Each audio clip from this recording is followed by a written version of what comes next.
जी students, आज हम topic discuss करेंगे मैथमेटिक्स। अब मैथमेटिक्स जो है वो बायोलॉजी में कैसे अप्लाई होती है, इसका क्या यूज है बायोलॉजिकल प्रॉब्लम में।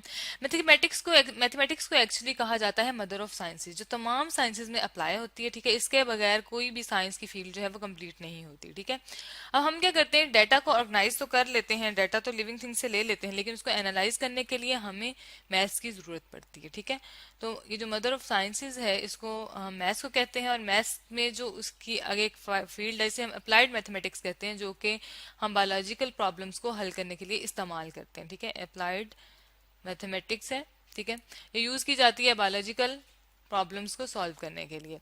अब बायोलॉजिकल प्रॉब्लम्स जो है वो हाई लेवल्स के, जब हमारे पास हमने देखा था कि हमारे पास एक डीएनए होता है। ठीक है, डीएनए जो है वो जेनेटिक मटेरियल जो इन्फॉर्मेशन एक जनरेशन से दूसरी जनरेशन तक पहुंचाता है।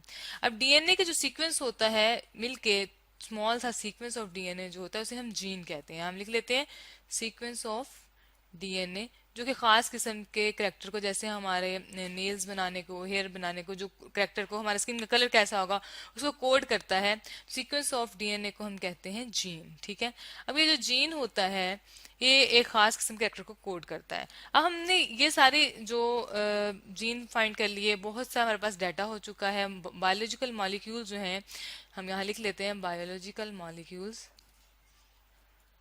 बायोलॉजिकल मॉलिक्यूल्स जो कि छोटे छोटे मॉलिक्यूल्स होते हैं जिससे मिलकर तमाम लिविंग थिंग्स बनी होती हैं, लेकिन वो मॉलिक्यूल्स जिनसे ये मिलकर बनी होती है उसमें हमारे पास डीएनए आता है। ठीक है, आरएनए आता है, ये भी इंफॉर्मेशन, जेनेटिक इंफॉर्मेशन है। ठीक है, और प्रोटीन बनती है। ठीक है, जो प्रोटीन होती है वो हमें नजर आती है, किसी भी एनिमल्स का, किसी भी ऑर्गेनिज्म का स्ट्रक्चर, स्किन, वो सारी प्रोटीन की बनी होती है। ठीक है, तो ये सारा जो डाटा है इस पे हम अप्लाइड मैथमेटिक्स अप्लाई करेंगे तो जो मैथमेटिक्स है वो बायोलॉजी में अप्लाई होगी। तो इसमें हमारे पास जो पहला काम है जो हम हाई लेवल पे कर रहे हैं वो होता है जीन फाइंडिंग का। ठीक है, कि कौन सा जीन किस प्रोटीन को कोड कर रहा है, किस करेक्टर को कोड कर रहा है, ये हम करते हैं।